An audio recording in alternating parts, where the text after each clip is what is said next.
let me just check in with before they are hanged by Joe Abercrombie, because I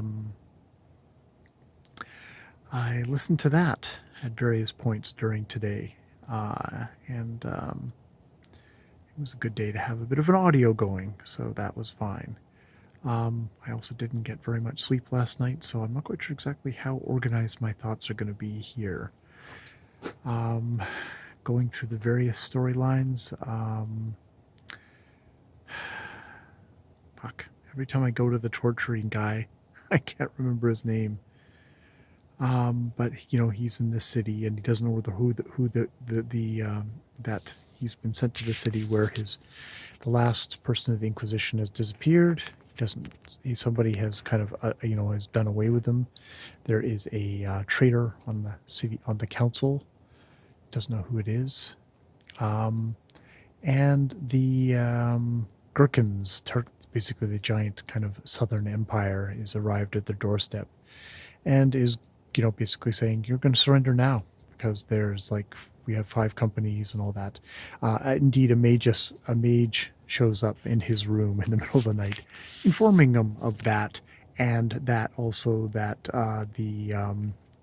the fourth son mage has arisen again with the Death Eaters and will be coming down. And he kind of dismisses all this, kind of the demons, as kind of fairy tales. He wants to know who's the traitor and all that. It's like, oh, you're just going to figure it out for yourself. You wouldn't believe me if I told you.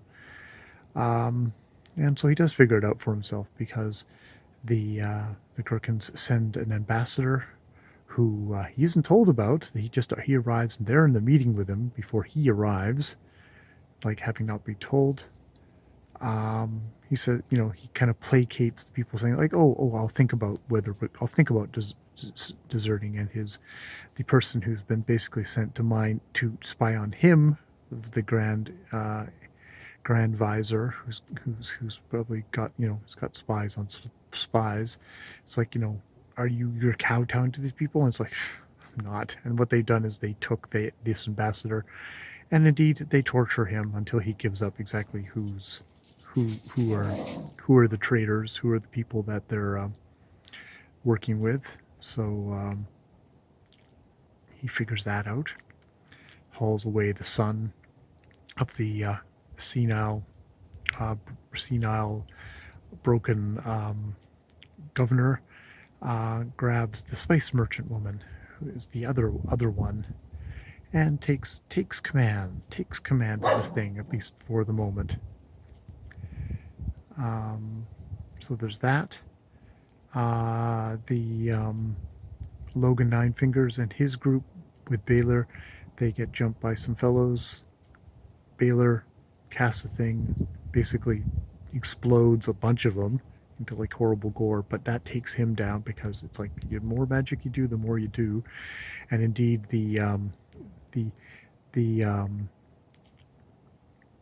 his Baylor's apprentice seems to be getting more and more weird, more and more kind of spiteful and grinny, making you think it's like, he's probably being taken by those dark forces as well,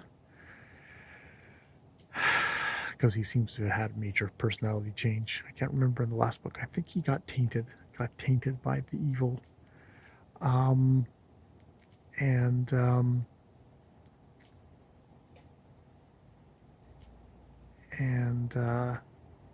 And so they get jumped, but 13 guys still come after them. They fight them, and actually they all do well. Even Giselle, who at the initial attack froze and didn't do anything, suddenly kind of activates, and he kills his guys as well.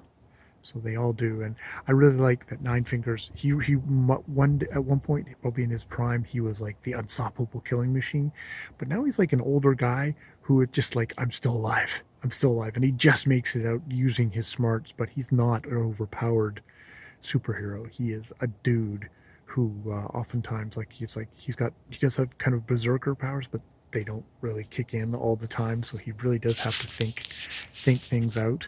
And he's also making a point of trying to befriend all of these people, because he realizes he's going to need them. They are his family, as he kind of puts it. He needs them to trust him so that they can work as a unit and not, so he can stay alive. Um, so there's that.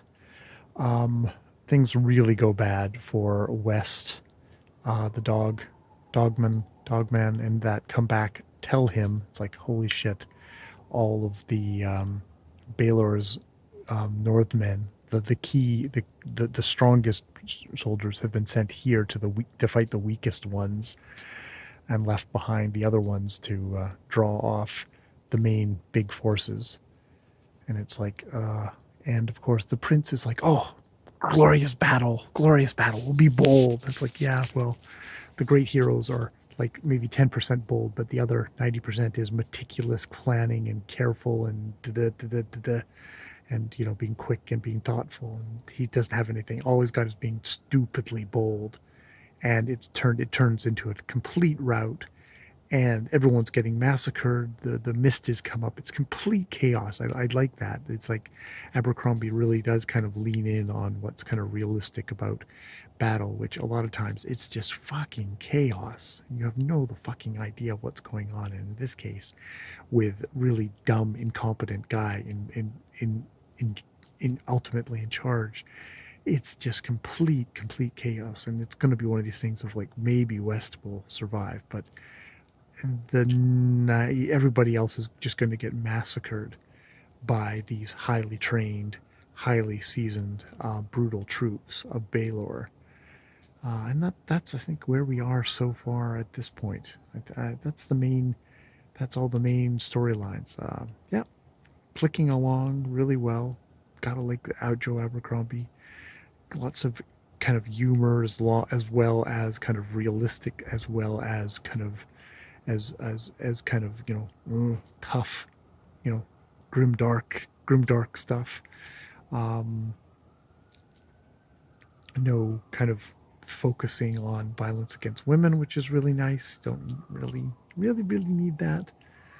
um there is some of that.